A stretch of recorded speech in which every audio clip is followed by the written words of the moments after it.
ఇప్పుడే ఒక ఆర్టికల్ ఇప్పుడే ఒక న్యూస్ చూస్తున్నా పవన్ కళ్యాణ్ గారు అంటే కూర్చొని చదువుతున్నా సరే అవకాశం వచ్చింది మీడియాతో మాట్లాడే అవకాశం లేదు కాబట్టి మీకు మీ సమస్యలు చెప్తున్నా కార్యకర్తలు పవన్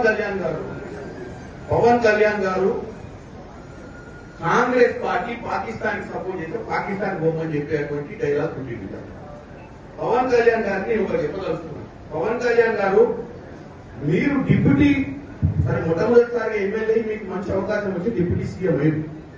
ఇది సినిమా కాదు, స్క్రిప్ట్ రాసిస్తే చదువుకోని నువ్వు ఒక ఉప ముఖ్యమంత్రి అంటే ఒక స్థాయి ఇచ్చింది, స్థాయికి తగ్గట్టు మాట్లాడాలి. ఎవడో స్క్రిప్ట్ రాసిస్తే చదువుడు, లేకపోతే ప్రధానమంత్రి నువ్వు కృషి చేయాలనుకుంటే ఇంకేదైనా ప్లాట్ఫామ్ మీద పోయి రాజకీయాలు బంద్ చేసి సినిమా తీసి నంగనారావు తీసినట్టే మనం 2 సినిమాలు తీసి ఆయన ప్రసన్నం చేస్తాం అంతే తప్ప నీకు ఒక అధికారమైన బాధ్యతలు ఇచ్చి ప్రజా సమస్యల మీద పోరాటం చేయాల్సినవి బాధ్యత లేకుండా కాంగ్రెస్ పార్టీ పాకిస్తాన్ లో సపోర్ట్ చేస్తుందని ఒక ప్రచారం చేసే ప్రయత్నం చేస్తాం. కాంగ్రెస్ పార్టీ సెక్యులర్ గా ఈ దేశాన్ని కాపాడాలనుకుంటుంది. పాకిస్తాన్ ఇక్కడ ఉన్నటువంటి కుల మతాలకు అతీతంగా కాంగ్రెస్ పార్టీ అందరినీ ఒక పట్టున బతికేయాలనుకుంటుంది. పవన్ కళ్యాణ్ గారు మీ నాయకుడు ఎవరైతే ప్రసన్నం చేస్తున్నారో నరేంద్ర మోడీ లెక్క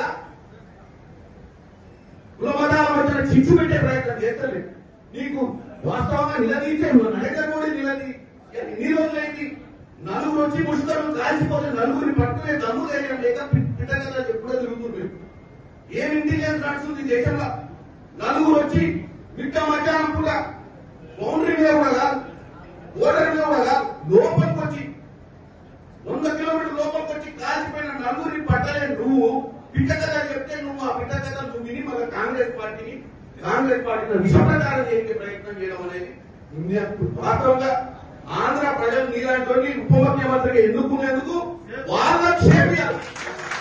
ఎందుకంటే నువ్వు ప్రజా సమస్యల మీద మాట్లాడాలి, పొలిటికల్ పార్టీని అటాక్ చేసి బేస్లెస్ గా మాట్లాడటం ఎవరినో కృషి చేయడానికి ఈ దరిద్రం మాటలు మాట్లాడతారు. పవన్ కళ్యాణ్ గారికి చెప్తున్నా.